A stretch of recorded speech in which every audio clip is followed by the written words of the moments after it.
conversation. Even if you are bored and tired, make no sign of it. This is hard, but I get it.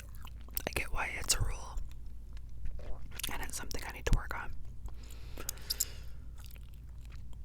Never interrupt a speaker. Sometimes even a demand for a specification may sound impolite. It is even worse if you terminate someone else's sentences before they do so, or hasten a person to finish speech. Using any other method, don't cut another person's speech short, even if you already know the story that is being told. This is extra hard. I'm fully aware that sometimes I cut people off. It's like when they're searching for a word, I want to give them options. I don't know why I do this. It's uncomfortable for me to watch somebody search for a word. So I'm or I know part of it might be impatience. I don't know. I need to work on it. I also, you hang out with those people that are about to start telling you a long story that you've already heard, and you're like, no. So you're like, oh yeah, I remember you told me about that. And sometimes they just keep going. And you're like, yeah, I remember you telling me about that. I don't know. I don't know if I have it in me to be a gentleman. Okay.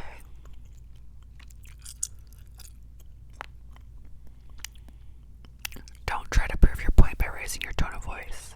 Insolent behavior or put-downs. Endeavor to always be gallant and modest, free of any dictatorial attitude. Never, unless you are asked to do so, talk about your own business and profession.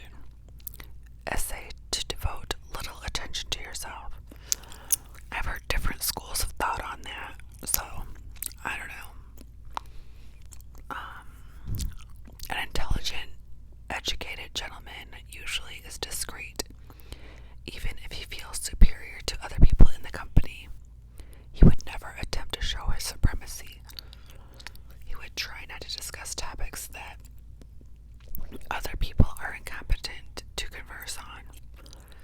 Everything said by a gentleman is always marked by courtliness and respect to other people's feelings and opinions. 6. It is no less important to be a profound listener than to be a good speaker.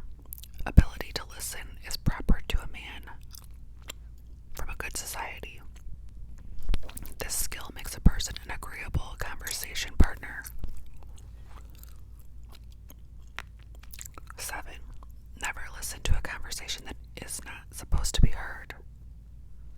If you are too close to a location where the conversation is taking place, serve the decencies and change your position.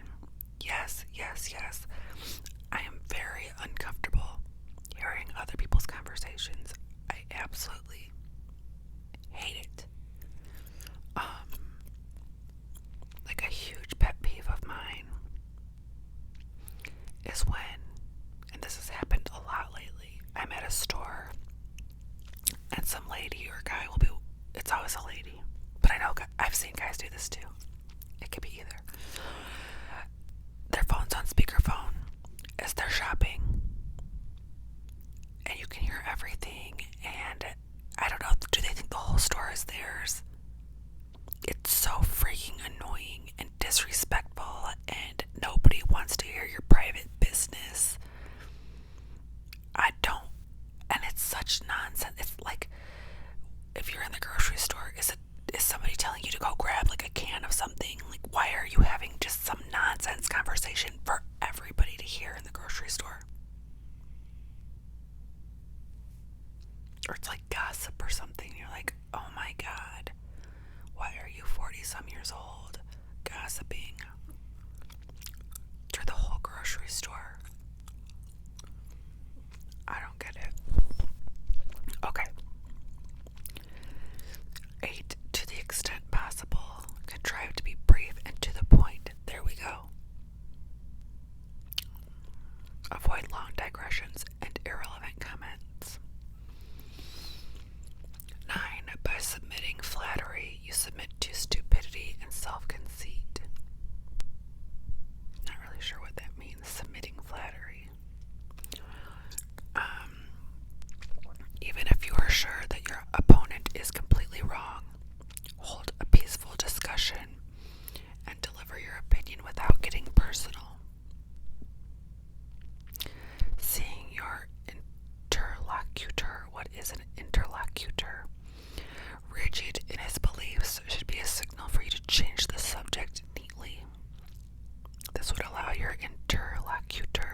you would avoid getting angry and frustrated. Yes, it's really hard to watch like a Facebook argument and you see somebody, having a debate, and then you see them make fun of somebody like they're losing or they get frustrated, I don't know, and then they make a comment on somebody's like physical appearance or just something personal, like their family or something, and you're like, oh, like nothing says that I'm losing this argument like bringing something personal up, It is always good to have strong political beliefs, however, do not show them off whenever possible. Under no circumstances should you force other people to agree with you. Listen courteously to those whose opinions do not agree with yours and keep your temper. Let your interlocutor believe that you are a bad politician, but do not give him a reason to question the fact that you are a gentleman.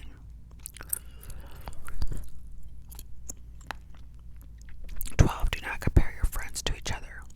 Always speak of their strong points and never make one of them look more respectable by making another one look inferior.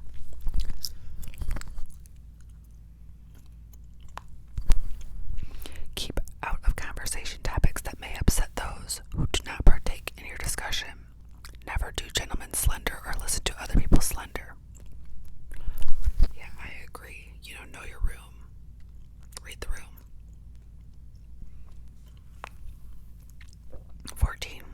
Even the company of a witty man can become tiresome if he is always trying to take all the attention. 15. Avoid using set phrases and quotations. They sometimes make a very piquant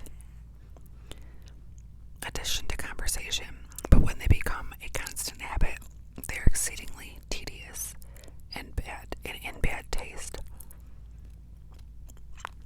Avoid pedantry. It is not a mark of intelligence, but of stupidity. 17. Speak your native language correctly, however, avoid excessive formal correctness of phrases. Yes. 18. Never make remarks of other people's mistakes in speech. It is a sign of an ill-bred to notice other people's faults by word or look. That's another thing people do, like the grammar police, if they're losing an argument. And I know sometimes it's hard to watch horrible grammar.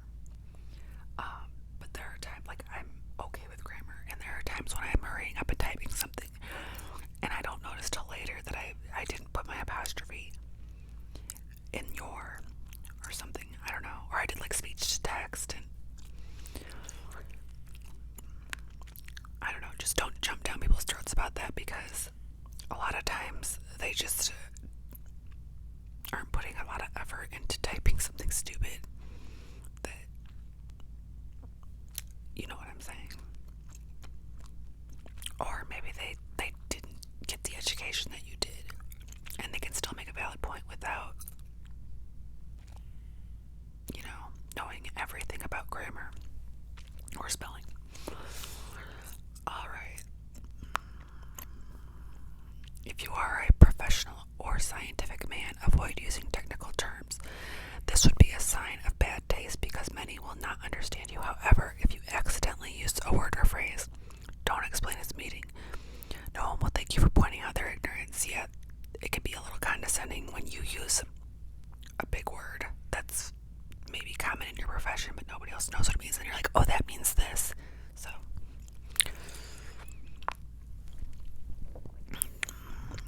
do not play the role of a buffoon in society. Soon, you'll be known as the funny man at the party. This role is unacceptable for a real gentleman. Make sure that your interlocutors are laughing with you and not at you.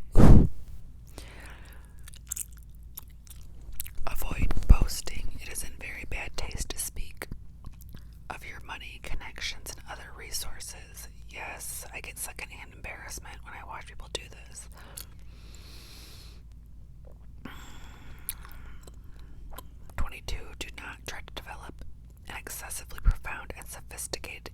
language by insolently neglecting cheerful talk, jokes, and amusement. Try to act according to the rules of society you are in if it does not contradict the other rules of gentlemen.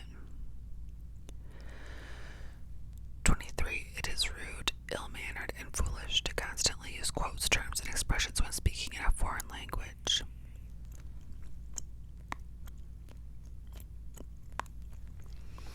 24. If you feel that you are getting angry in the course of a conversation, either change the subject or cease talking.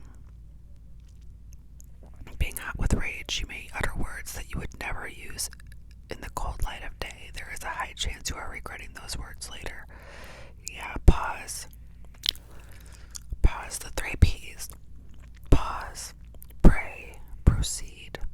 Pause, pray, proceed. Pause, like you feel that heat.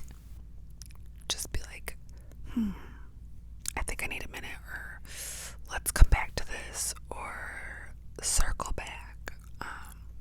And then pray can be, meditate, pray if you have a god or gods. Consult somebody, and then come back.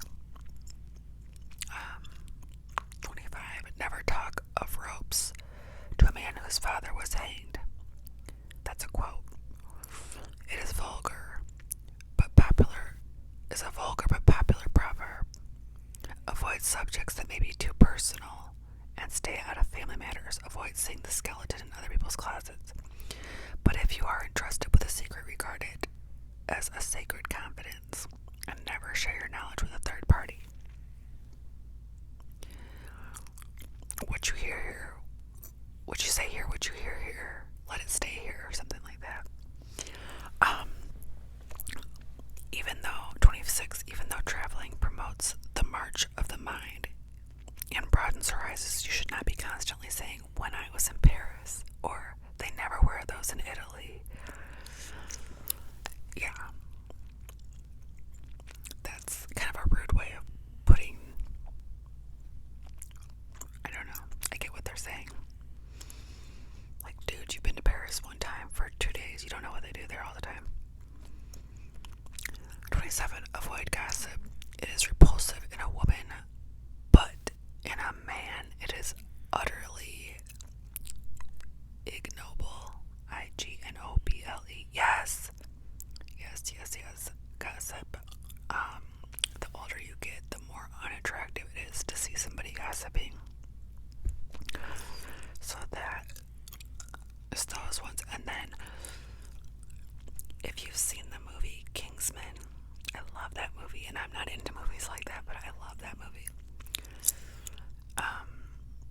There was 6, the rules of a Kingsman gentleman. 1, a gentleman never tells about his conquests, private matters, or dealings. His business is nobody else's. 2, a gentleman doesn't clash in public with enemies or exes, or worse, with out-of-fashion contrasts, colors, or styles. 3, a gentleman is always happy to serve, whether it's opening the door, picking up a bill, or merely calling the cab the next morning. Ask him for help, and he cannot refuse. 4, a gentleman can never react to rudeness. He pretends he doesn't recognize it and moves on like it never happened because it never should have. That's like my favorite one out of these. I'm going to repeat it. A gentleman never reacts to rudeness. He pretends he doesn't recognize it and moves on like it never happened because it never should have. Love it. Number 5, a gentleman is always on target with witty remarks, interesting facts, and conversation starters that bring the best out of everyone. The key. Are you bringing the best out of everyone? Clearly, gossip is not going to do that. Being a know-it-all is not going to do that. You have to read the room. 6, a gentleman asks non-invasive questions to keep a conversation going and attention focused on others. He makes them feel like the most interesting person he's ever met. whether it's true or not. So I thought those were really good ones, and it kind of puts me in the mood to watch Kingsman again. Anyway, so those were the rules of being a gentleman.